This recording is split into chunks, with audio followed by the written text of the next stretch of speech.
Good morning. Today on DIY Solar Power Papa, we are going to be changing this rack.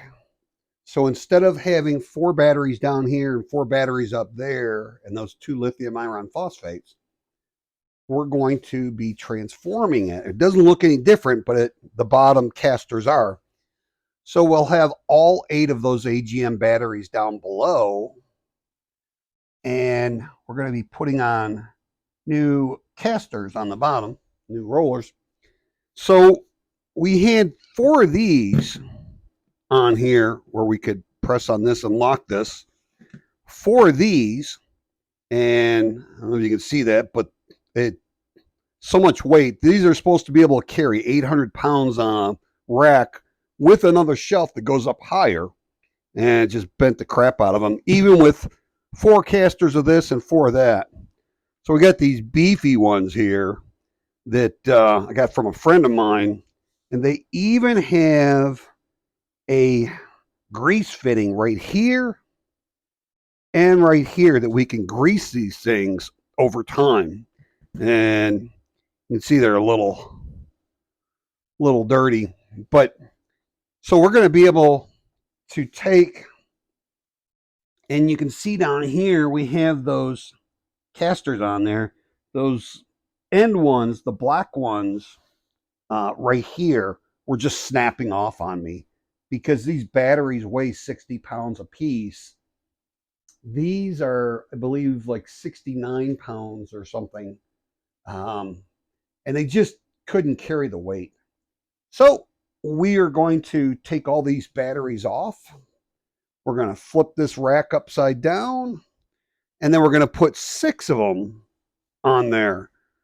And when we're doing this, we're putting one of the bolts through here, and it connects to this pole, so it holds this pole onto this wood frame and makes this extremely sturdy and very easy to roll.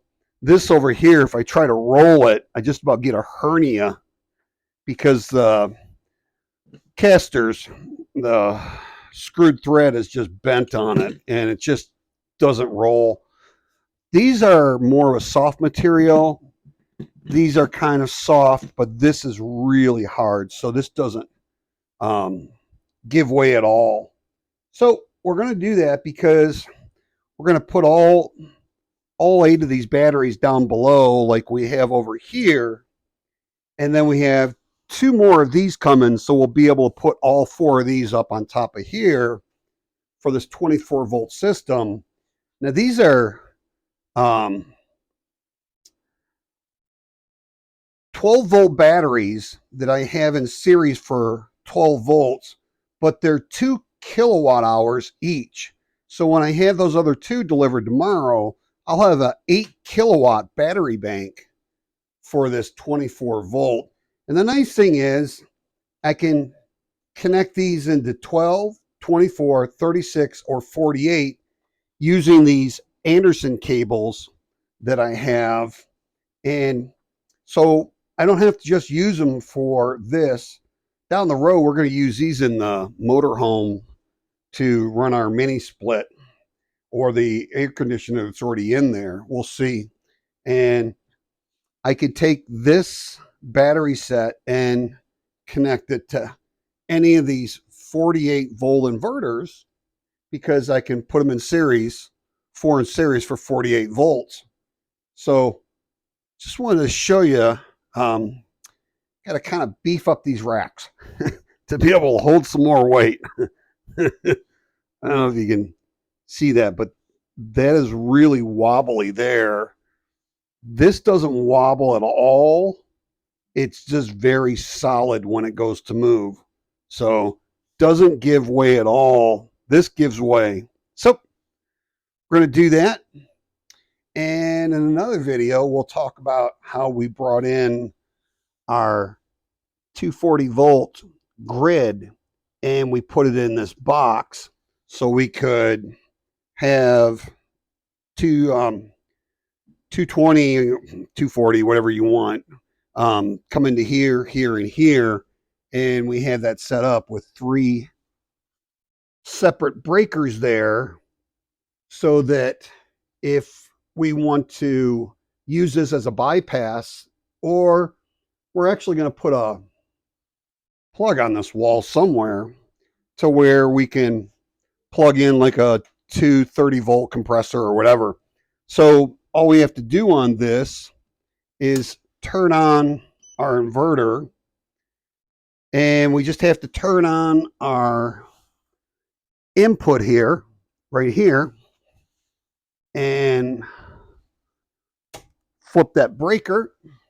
And when we flip that breaker, the transformer pole comes on, and if it needs to charge the battery like it did right there, it goes over there. And we have this set up for, we have this set up for 30 amps. So if we need to charge our battery off the grid because we ran it down or something, or we want to run something overnight and we know it's going to run down our battery, we could just leave this on there and we can have that. So that's up to 17 amps charging the batteries right there, and batteries at 55.3. So all we have to do if we don't want to charge it anymore is turn off that switch, and that transformer pole goes away, and we just, the switch down here for the ACN put, we just turn that off. So easy. So we're going to get together and we're going to start doing this project, and in a couple hours this will look like that. So if you like, please share, subscribe, hit the notification bell, and like the video. Hope you have a truly wonderful and extremely blessed day, and we'll talk to you soon.